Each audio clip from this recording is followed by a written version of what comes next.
Le football africain se trouve actuellement à un carrefour décisif, et les récentes déclarations d'Ali Banchet soulignent une préoccupation croissante. En effet, le légendaire meneur du MCA a remis en question la base sur laquelle est décerné le titre du meilleur entraîneur en Afrique. Banchet soulève une question cruciale: la distinction du meilleur entraîneur en Afrique devrait-elle être attribuée en fonction des performances actuelles ou des titres remportés par le coach?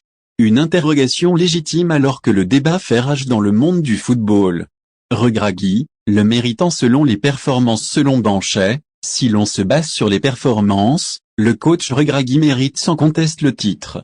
Son parcours exceptionnel a conduit le Maroc jusqu'en demi-finale de la Coupe du Monde, faisant de lui un entraîneur de premier plan sur la scène internationale. Il faut qu'il nous explique sur quelle base il décerne le titre de meilleur entraîneur en Afrique. Est-ce en fonction des performances ou des titres remportés? Si c'est en fonction des performances, Regragui mérite ce titre, car c'est un très bon entraîneur. Il a conduit le Maroc jusqu'en demi-finale de la Coupe du Monde, a-t-il déclaré.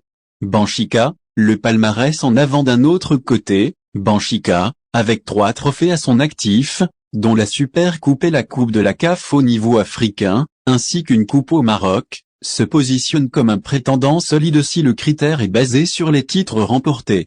Mais si c'est en fonction des titres, Benchika a remporté 3 trophées, la Super Coupe et la Coupe de la CAF au niveau africain, et une coupe au Maroc.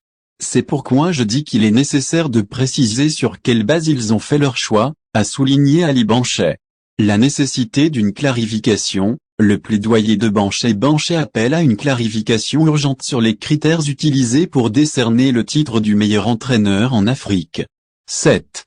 Démarche vise à apporter davantage de transparence et d'équité dans le processus de sélection, écartant toute ambiguïté. Enfin, le vétéran du football a souligné le caractère flou qui semble entourer cette distinction depuis l'arrivée de Motsepe à la tête de la CAF. Une observation qui suscite des interrogations sur les orientations futures du football africain. C'est devenu un carnaval depuis le jour où j'ai vu Motsepe à la tête de la CAF. J'ai su que l'Afrique, a-t-il conclu. En conclusion, les propos d'Ali Banchet résonnent comme un appel à la transparence et à la clarté dans la reconnaissance des entraîneurs en Afrique. Alors que le football continue d'évoluer sur le continent, la nécessité de critères bien définis pour honorer les maîtres du banc de touche devient de plus en plus impérative.